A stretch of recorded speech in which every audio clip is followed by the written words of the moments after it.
अस्सलाम वालेकुम, मैं हूँ इरम यावर और आप देख रहे हैं मुबशर लुकमान का यूट्यूब चैनल। अस्सलाम वालेकुम मुबशर। वालेकुम। क्या हाल है आपका? मैं बस ठीक है। क्यों? आज मैं थक गया हूँ ज़रा काफ़ी। एक तो मैं उठा जल्दी था, अच्छा, ज़्यादा देर से जागा हुआ हूँ, ऊपर से काम आज मैंने काफ़ी किया। आज आपने मुझे भी बहुत काम करवाए हैं, मैं भी बहुत हाँ, थकी लग हूँ। रहा है आपकी शक्ल से, है ना? लग रहा है।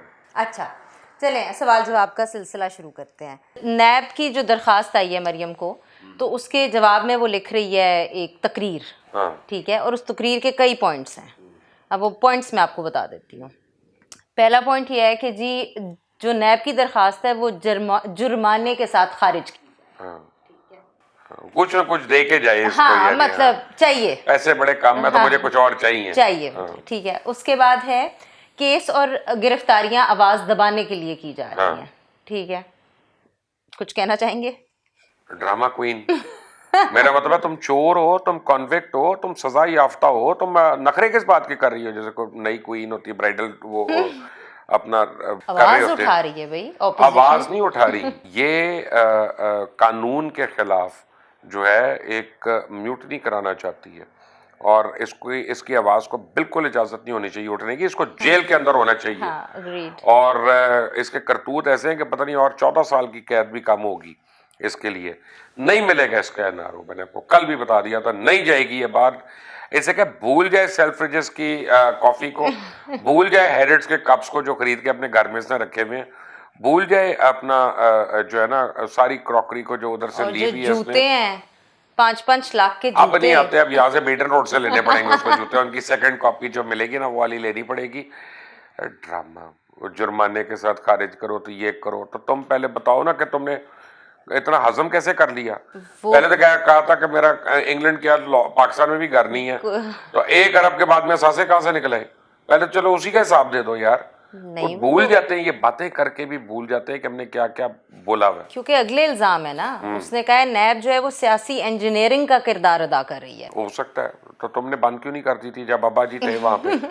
जब प्राइम मिनिस्टर थे इतने साल, तो उस वक्त नैब में क्यों नहीं बंद कर दिया? वो खत्म कर सकते थे, मेजोरिटी थी उनके पास।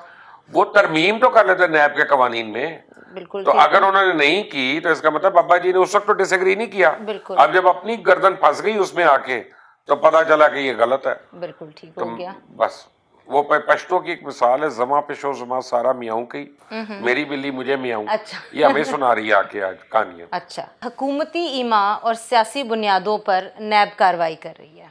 ये कौन कह रहा है? मरियम, और किसने और कहना है? छोड़ो ना यार, इग्नोर करें इसकी बातों को, आगे चले, कोई खबर वाली बात करें, ये कोई बात है? अब एक आदमी, तो भाई तुम अपनी चोरी का हिसाब दो यार। वो किसके जी वो ईमा पे कर रही है नहीं कर रही? अगर हुकूमत की ईमा का कर रही है, बहुत अच्छा करिए, हुकूमत का काम है चोरी का पैसा रिकवर कराना। ठीक हो ठीक है। गया। और नैब इंडिपेंडेंट अदारा है। जब पीटीआई वाले अगर इलेक्शन कमीशन को कुछ कहें तो फौरन कह देते हैं कि जी रियासती इदारे के खिलाफ बात कर रहे हैं। बिल्कुल अब नैब के खिलाफ खुद कह रहे वो रियासती इदारा नहीं है, बिल्कुल वो क्या ठीक है। बर्मा का इदारा है कोई? है कमाल है इनकी, मुझे समझ नहीं आती है इस ड्रामा क्वीन की। आपको आती है तो आप बता दें प्लीज। सुनने में आया है कि अब आप उम्रा नहीं कर सकते जब तक आप वैक्सीन नहीं लगवा लेंगे कोरोना की, तो क्या अब मस्ट हो गई है? मेरा ये ख्याल है कि आने वाले दिनों में कोई भी ट्रैवल नहीं हो सकेगा जब तक आप वैक्सीन नहीं लगवाते, क्योंकि हर मुल्क को ये हक है कि वो अपने मुल्क में सेफ्टी प्रोटोकॉल्स करे।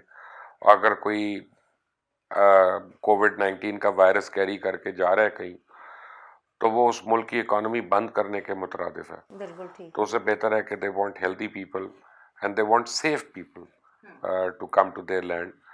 और उम्रा एक ऐसी चीज़ है जिसमें क्लोज कांटेक्ट बहुत होता है। बिल्कुल आपका हाथ लग रहा होता है, कंधा लग रहा होता है, आप टच कर रहे होते हैं, तो उसमें सोशल डिस्टेंसिंग तो हो नहीं सकती। तो आई डोंट थिंक कि ये कोई अनरीजनेबल डिमांड है, और ये बड़ी एक रीजनेबल डिमांड है। उन्होंने अपना मुल्क देखना है, तो ठीक है। सो वैक्सीन इज अ मस्ट। जो लोग वैक्सीन, आपको ये बता दूं कि जिसको मिलती है और जौन सी मर्जी मिलती है, ये बहस ना करें कि चाइनीज़ है, रशियन है, ब्रिटिश है, इंडियन है। वैक्सीन जो मिलती है आपको लगवाएं, ओके, जो मौका मिलता है, जो साहिब तौफीक है ख़ास तौर पे। बिल्कुल ठीक हो गया। अच्छा, चाइनीज़ वज़ीर ख़ारजा ने अभी रिसेंटली एक वो स्टेटमेंट दिया है कि भाई हम किसी भी मुल्क को बाकी दीगर ममालिक से बालातर नहीं समझते, और वो आलमी अमूर के ऊपर हुक्म सादर भी कोई नहीं कर सकता। अपेरेंटली अमेरिका को लेकर बात हो रही है, तो आपको नहीं लग रहा कि बजाय इसके कि अमेरिका और चाइना की कशीदगी कम होने के बजाय चाइना इसको थोड़ा ट्रिगर कर रहा है? देखिए मॉडर्न वर्ल्ड में ना कशीदगी एक इकोनॉमी की होती है, फाइनेंस की होती है, ये जंगों की नहीं होती। और ऑब्वियसली एक दूसरे को बॉटल नेक कर रहे हैं।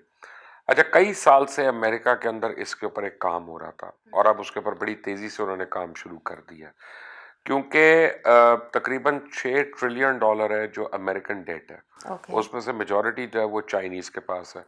तो अगर कल कोई चाइनीज डंप करते हैं डॉलर को, तो वो तो क्रैश कर क्रैश जाता है कर बिल्कुल। और अब अगर ऑयल इनकम भी कम हो रही है तो वो ऑलरेडी उनके लिए डॉलर डिप्रिशिएट कर रहा है।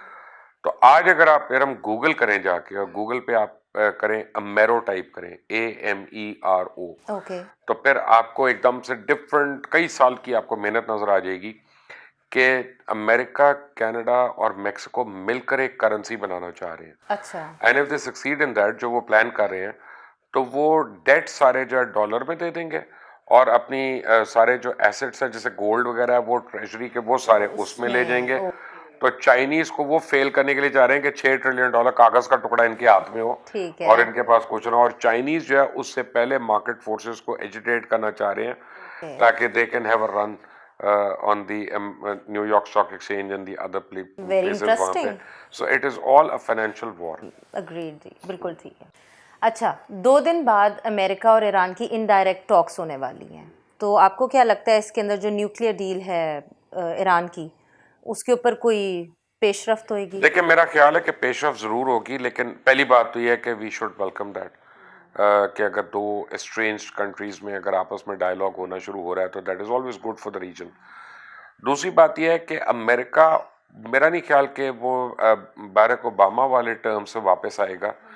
अब too much of water is phloem from under under the gone bridge. Under the bridge. लेकिन और फिर सऊदी अरेबिया, फिर UAE, फिर उसके जितने मिडल ईस्ट में पार्टनर्स हैं उन सबको नाराज करना वो कर तो रहा है, लेकिन यह है कि इतनी हद तक वो नहीं जाएगा, एक हद से ज्यादा।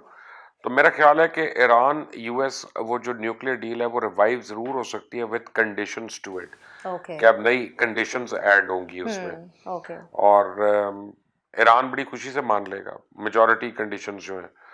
और उसके बाद देखते हैं, आई होप कि अगर सैंक्शंस किसी तरह लिफ्ट हो जाती हैं तो उससे तो पाकिस्तान को बड़ा फायदा है। पाकिस्तान गैस ले सकता है ईरान से, पाकिस्तान की वो ट्रेन शुरू हो सकती है, एक्सपोर्ट्स शुरू हो सकती हैं लीगली और ऑफिशियली हमारी, और उनकी इंपोर्ट्स हो सकती हैं। जो तेल वहाँ से सस्ते कीमत पे हमें मिल रहा है हम वो भी ले सकते हैं। सो रीजन के लिए बहुत अच्छा है अगर किसी तरह लिमिटेड उसमें भी अगर ये आगे निकल जाती है बात। अच्छा, तो मुझे ओके। लगता है कि होगा बट कंडीशनल होगा, चलें।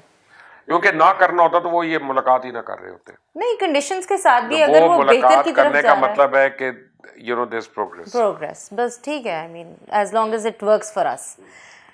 अच्छा जी, 9 साल के बाद रूसी गर्मजोशी का इजहार हुआ है और ताल्लुकात रूस, रशिया, पाकिस्तान बेहतर, क्या कहेंगे?